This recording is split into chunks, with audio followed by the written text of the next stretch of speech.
Cloud Strife, karakter ikonik dari franchise game Final Fantasy VII. Daya tarik karakter ini selalu memikat para fans atau bahkan orang yang hanya sekedar tahu mengenai dirinya. Mungkin banyak yang sudah mengetahui kemampuan karakter ini dalam bertarung, teknik-teknik pedang yang memukau yang selalu memanjakan mata para fans. Namun berapa banyak orang yang tahu bagaimana sejarah dan juga perkembangan dari karakter ini? Saya Faris dan selamat datang di cerita tokoh fiksi.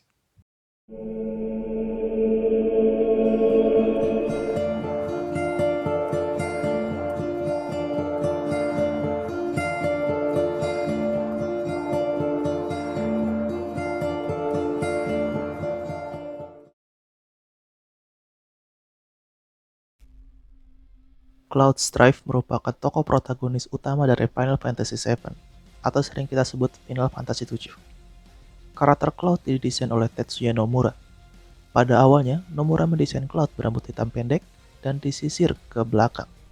Namun desain tersebut dianggap kurang menarik atau unik untuk bisa bersaing dengan desain karakter antagonis atau musuh yaitu Sephiroth.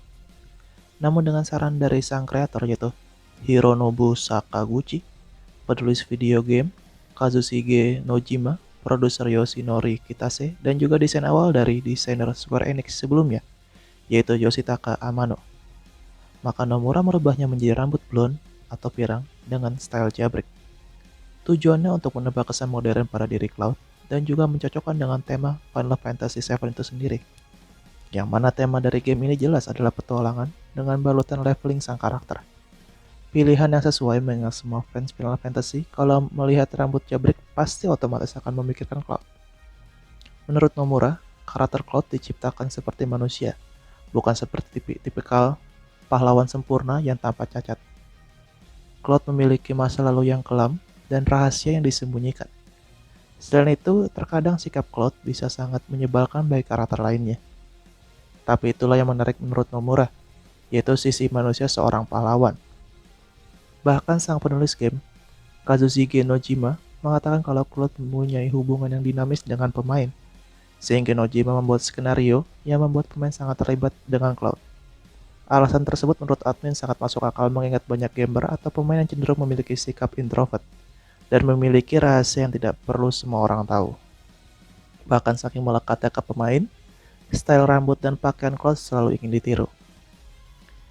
Hal ini terbukti dengan Cloud berhasil menyandang beberapa predikat bergengsi di seluruh dunia. Menurut situs IGN, Cloud merupakan trendsetter bagi para karakter utama RPG. Tentu karena rambut spiky alias jabrik, dan serta pedang besarnya menjadi ikon di dunia RPG. IGN menempatkan Cloud pada urutan 7 di top 10 list of video games characters tahun 2005. Lalu posisi 3 diberikan untuk Cloud di top 25 Final Fantasy characters. Bahkan menurut The Guinness World Records Gamers Edition, pada tahun 2011, Cloud berada di posisi 5 sebagai best video game karakter. Namun karakter ini juga tidak tanpa celah.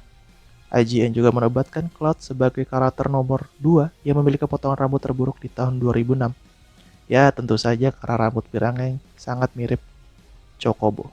Hehe. Nah, beralih ke dalam gamenya, tokoh Cloud lahir di Nibelheim tanggal 19 Agustus. Dia juga memiliki tinggi 173 cm, tipe darah AB, dan senjata pedang. Cloud tinggal hanya bersama ibunya, yaitu Claudia. Mirip ya namanya ya apa sih, namanya juga ibu sama anak, hehe.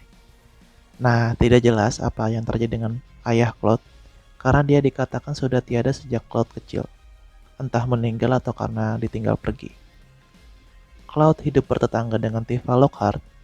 Walaupun demikian, keduanya tidak tergolong dekat. Tifa dikenal sebagai anak perempuan paling populer dan paling cantik di Nibelheim. Sedangkan Cloud dikenal sebagai anak introvert alias pendiam yang sulit bergaul.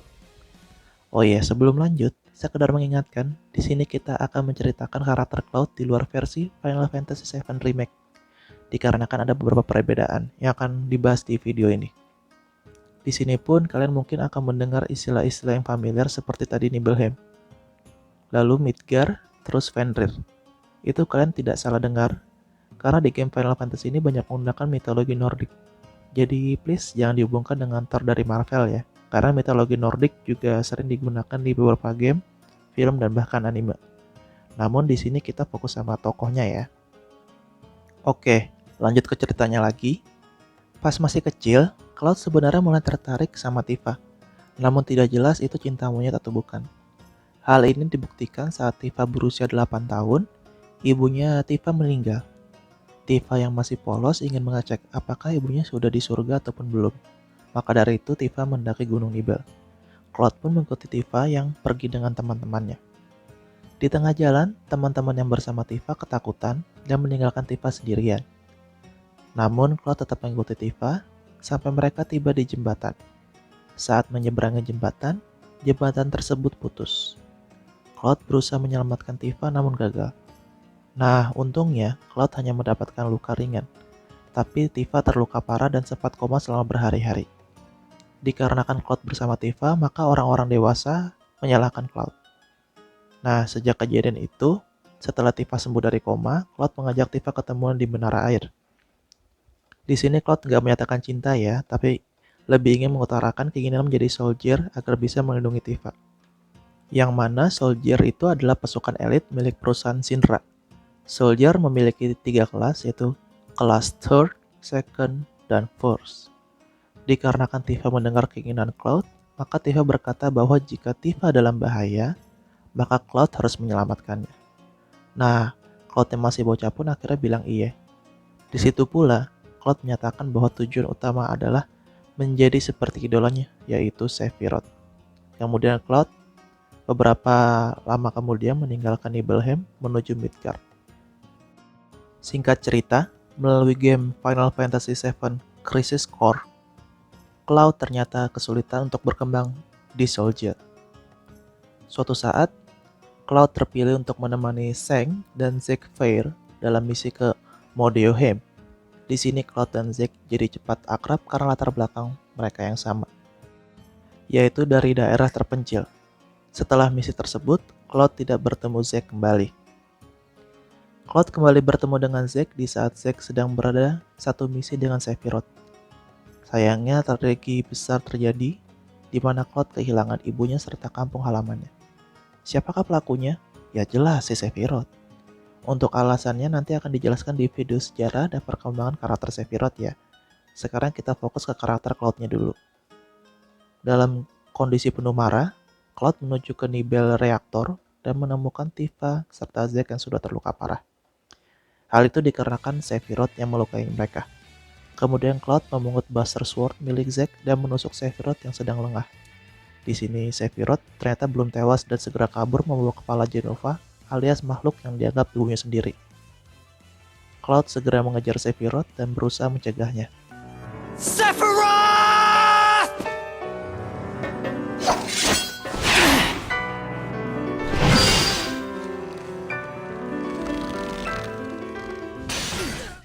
Namun, Masamune milik Sephiroth bergerak lebih cepat dan menusuknya. Masamune adalah pedang yang digunakan Sephiroth dan ukurannya sangat panjang dibandingkan pedang pada umumnya. Kemudian entah dari mana asalnya, dalam kondisi tertusuk, Cloud mendapatkan kekuatan mendadak yang mampu mengangkat tubuh Sephiroth untuk kemudian melemparkannya ke lautan Mako di dasar reaktor. Momen aneh sebenarnya ya, tapi namanya game pasti ada awkward momennya. Cloud yang dalam kondisi terluka parah berusaha menghampiri Tifa dan Zack yang tergeletak. Namun karena kehilangan banyak darah, maka Cloud pun akhirnya pingsan.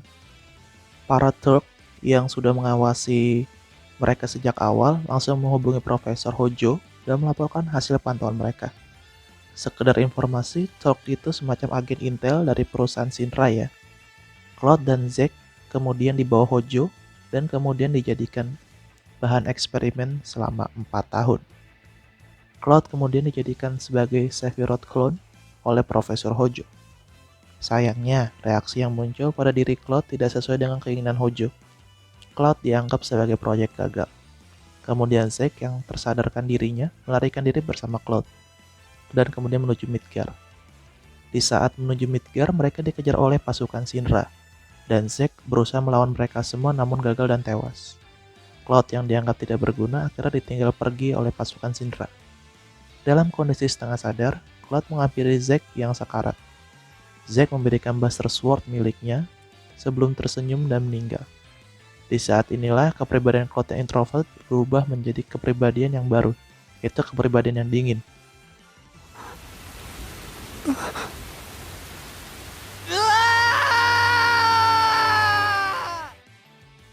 Berbekal Buster Sword warisan Zack, serta ingatan bahwa ia adalah First Rank Soldier, Cloud menuju ke Midgar.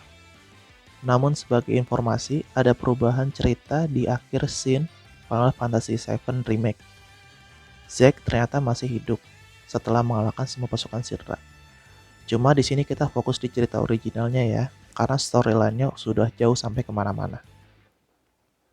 Kemudian, gabungan antara sel Jenova, eksperimen Profesor Hojo, fisik yang lemah dan trauma atas kematian Zack, membuat Cloud membentuk kepribadian yang sesuai dengan impiannya. Namun walaupun seperti itu, tetap memberikan efek samping, yaitu ingatan yang tidak stabil. Di sini Cloud sudah mengambil posisi Zack dengan menceritakan bahwa dirinya adalah First Soldier, eksperimen Profesor Hojo, serta partner Sephiroth. Berkat cerita ini, tidak ada yang curiga kecuali Tifa. Berlanjut di game Final Fantasy VII, Cloud yang berusia 21 tahun memperkenalkan diri sebagai mercenary. Dia dibawa Tifa ke Barret atau pemimpin kedua dari Avalanche. Tifa meyakinkan Barret bahwa Cloud disewa olehnya dalam sebuah misi meledakan reaktor Sektor 1. Setelah misi selesai, Cloud bertemu dengan Aerith atau Iris di versi Inggrisnya. Pada pertemuan tersebut, Cloud membeli bunga dari Aerith. Tidak lama setelah itu, Cloud, Barret, dan Tifa melakukan misi berikutnya. Namun sayang mereka masuk ke perangkap Presiden Shinra. Mereka pun harus berhadapan dengan robot-robot kiriman Shinra. Cloud akhirnya terpisah dari Barret dan Tifa dan jatuh menimpa atap gereja di Sektor 5 dan bertemu dengan Aerith Gainsborough.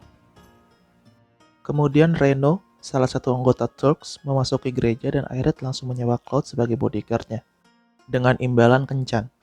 Fine, but it'll cost you a lot. A lot, huh? One day ought to do it. Setelah pertarungan Cloud dan Reno selesai, Cloud mengantar Aerith pulang ke rumah. Setelah itu, Cloud berniat kembali ke Sektor 7, namun dia diikuti diam-diam oleh Aerith sampai ke taman bermain di Sektor 6. Cloud melihat Tifa sekilas di belakang kereta yang menuju ke Sektor 6. Cloud mengejar Tifa dan berhasil mengetahui bahwa Tifa berada di kediaman Don Corneo. Kemudian Cloud menyamar sebagai perempuan, lalu Cloud dan Aerith berhasil memasuki kediaman Don Corneo dan menemukan Tifa.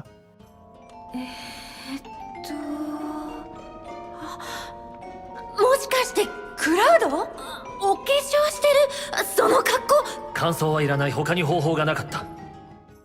Dengan sedikit bujukan, Don Corneo mengatakan rencana Shinra yang ingin menjatuhkan plate yang ada di atas Sektor 7. Mereka berusaha kembali ke Sektor 7, namun terkena jebakan Don Corneo. Setelah berusaha melewati jebakan, mereka akhirnya berhasil tiba tepat waktu, dan Cloud serta Tifa bergabung dengan Barret untuk menghentikan Reno dan Rude. Sayang, usaha mereka tidak berhasil, sehingga plate menimpa dan menewaskan penduduk Sektor 7 yang berada di bawah plate. Sialnya lagi, Seng yang juga anggota Turk culik Aerith karena berusaha menolong Marlin, yaitu anak angkatnya Barret. Selang berapa lama, Cloud beserta Tifa dan Barret pergi ke gedung Shinra untuk menyelamatkan Aerith. Di tempat ini Cloud, Tifa, dan Barret menemukan tubuh Jenova dan makhluk bernama Red 13. Di sini juga Cloud mendapat penjelasan bahwa Aerith adalah ras Cetra yang terakhir, yang digunakan dalam usaha Shinra mencari Promised Land. Kemudian terjadi kekacauan di gedung Shinra, dan Presiden Shinra ditemukan tertusuk pedang Masamune milik Sephiroth. Cloud kemudian memerintahkan Barret dan yang lainnya membawa Aerith pergi. Cloud pun menghadapi Rufus Shinra, Presiden Shinra yang baru. Setelah berhasil memenangkan pertarungan, Cloud memulai petualangannya untuk mengejar Sephiroth. Saat Cloud tiba di Nibelheim, kota ini ternyata sudah dibangun ulang dan penduduknya seperti tidak tahu mengenai peristiwa Nibelheim.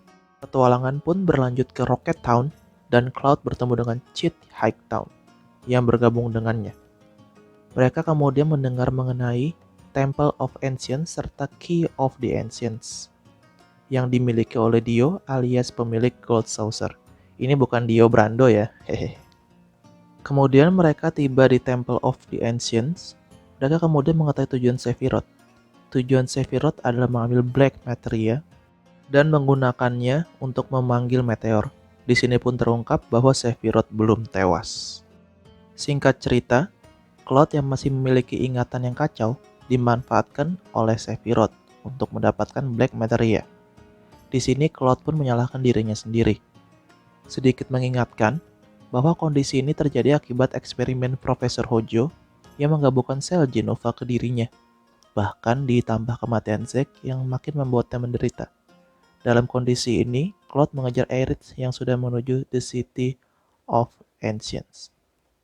Cloud yang sempat dikendalikan Sephiroth bahkan berusaha membunuh Aerith. Namun Cloud berhasil mengendalikan dirinya. Tidak lama berselang setelah kesadaran Cloud kembali, Sephiroth langsung datang dan membunuh Aerith. Namun untuk cerita di Final Fantasy VII Remake, Aerith masih hidup. Kembali ke cerita originalnya, Cloud yang dikuasai amarah mengejar Sephiroth ke Northern Crater. Di sana, Hojo serta Sephiroth memberitahukan bahwa Cloud adalah Sephiroth clone atau boneka yang melaksanakan tugas yang diberikan oleh Sephiroth. Di sini walaupun kesadaran Cloud sudah membaik, tapi ingatan Cloud masih kacau, sehingga Cloud memberikan kembali Black Materia yang sempat direbutnya kembali dari Sephiroth ke Sephiroth. Dia kembali terlempar ke dalam live stream dan terdampar di Midil. Kemudian, berkat bantuan Tifa, Cloud tersadar dan mengingat kembali siapa dia sebenarnya. Seorang pasukan rendahan Syndra yang secara kebetulan bersahabat dengan Zack serta terlibat dalam tragedi Nibelheim. Singkat cerita, Cloud mengejar Hojo dan Sephiroth dan berhasil mengalahkan mereka berdua. Bahkan, meteor juga berhasil dihentikan, tentu dengan bantuan live stream yang berkumpul untuk mendorong kembali meteor. Walaupun kedamaian tercipta, hal ini merupakan awal dari masalah baru yang harus diselesaikan Cloud. 2 tahun kemudian, melalui film Final Fantasy VII Advent Children, Cloud dan beberapa penduduk sekitar mengalami penyakit yang bernama geostigma. Di film ini, karakter yang disorot memiliki geostigma adalah Cloud, Rufus Syndra, dan Denzel, yaitu anak yatim piatu yang ditemukan Cloud di gereja tempat Cloud bertemu Aerith untuk kedua kalinya. Di sini kita juga akan sering melihat Cloud menggunakan Fenrir alias motor besarnya. Geostigma atau sindrom luka planet adalah penyakit yang terjadi akibat gabungan live stream dan sel Jenova yang berasal dari Sephiroth di akhir game Final Fantasy VII original. Penyakit ini tidak menular, namun menimbulkan halusinasi dan sering mengganggu, terutama saat Cloud bertarung. Di sini kita tidak fokus pada jalan ceritanya, karena jalan ceritanya di film sudah cukup jelas. Bahkan kalau mau lebih jelas lagi bisa nonton Advent Children versi komplit. Singkat cerita, muncul 3 orang misterius datang untuk mendapatkan ibu mereka kembali. Ibu yang mereka maksud adalah sel Jenova. 3 orang tersebut adalah pecahan jiwa dari Sephiroth yang bernama Kadaj, Yazu, dan Los. Pertarungan mereka berlanjut hingga Forgotten Forest, di mana dalam pertarungan tersebut Cloud hampir terbunuh Kadaj. Untungnya, Vincent datang untuk menyelamatkan Cloud dan mereka berhasil kabur. Di sini pula dijelaskan bahwa geostigma terjadi dikarenakan inang mengalami kontak dengan sel Jenova. Dikarenakan sistem imun manusia cenderung lemah dalam melawan sel tersebut, maka imun memerintahkan untuk mengeluarkan energi di tubuh hingga menyebabkan pori-pori kulit menjadi hitam. Singkat cerita, dalam perjalanan mengejar dan bertarung dengan Kadaj, Yazu, dan Los hingga sampai ke gereja, sel Jenova sempat bocor dari kotak penyimpanan yang dipegang oleh Kadaj. Ketika Cloud mengejar Kadaj sampai ke gereja, mereka bertarung hingga membuat tempat tersebut hancur, hingga kejadian unik pun terjadi. Kejadian unik itu adalah air suci atau yang sering disebut Aerith's Healing Rain keluar dari lantai gereja yang rusak dan menghujani Cloud. Hanya butuh beberapa detik, Cloud pun sembuh dari geostigma. Akhirnya, dengan semangat, Cloud kembali mengejar Kadaj yang kabur dan harus bertarung 1 lawan 1 dengan Kadaj yang sudah memiliki sel Jenova. Kadaj yang bergabung dengan sel Jenova berubah menjadi Sephiroth. Pertarungan yang bagaikan takdir terjadi dan kembali dimenangkan oleh Cloud. Dalam pertarungan itu, Cloud nyaris tewas dan tiba-tiba sudah berada di gereja yang sudah banjir Aerith's Healing Rain.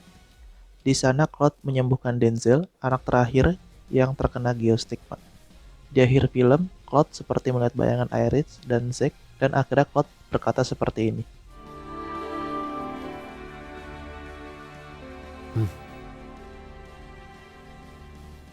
俺は一人じゃない。 Setelah film tersebut, Cloud muncul kembali di game Final Fantasy VII Tears of Cerberus, di mana dia membantu Vincent saat memasuki Midgar yang sudah dikuasai oleh Deep Ground. Dia juga muncul di game Chocobo Racing, Dissidia Final Fantasy, dan Kingdom Hearts. Bisa dibilang peran Cloud di game-game tersebut hanya figuran dan tentu bukan canon, terutama di game Kingdom Hearts. Untuk hubungan asmara, Cloud memiliki cinta segitiga dengan Tifa dan Aerith.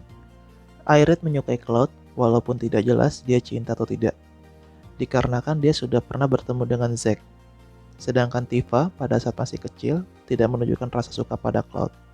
Namun seiring berjalannya waktu, terutama di film Final Fantasy Advent Children, Tifa semakin perhatian dengan Cloud. Cloud pun perlahan mulai membuka hati setelah pertarungan akhir di film Final Fantasy Advent Children. Lalu bagaimanakah dengan kelanjutan hubungan mereka? Ya, sampai saat ini belum ada penjelasan resmi dari Square Enix. Demikianlah sejarah dan perkembangan dari tokoh Cloud Strife. Detail mengenai Sephiroth, Jenova, Aerith, dan bahkan Tifa akan ada di video berikutnya ya. Jika ada kesalahan informasi, saya mohon maaf ya. Untuk request pembahasan berikutnya bisa tulis di kolom komentar. Jangan lupa klik like, berikan komentar, dan subscribe. Terima kasih dan sampai jumpa di video berikutnya. 腕のボディーガードいるからね。お化けは専門外だ。そんなこと言わないで。なんとかして。分かったから離れてくれ。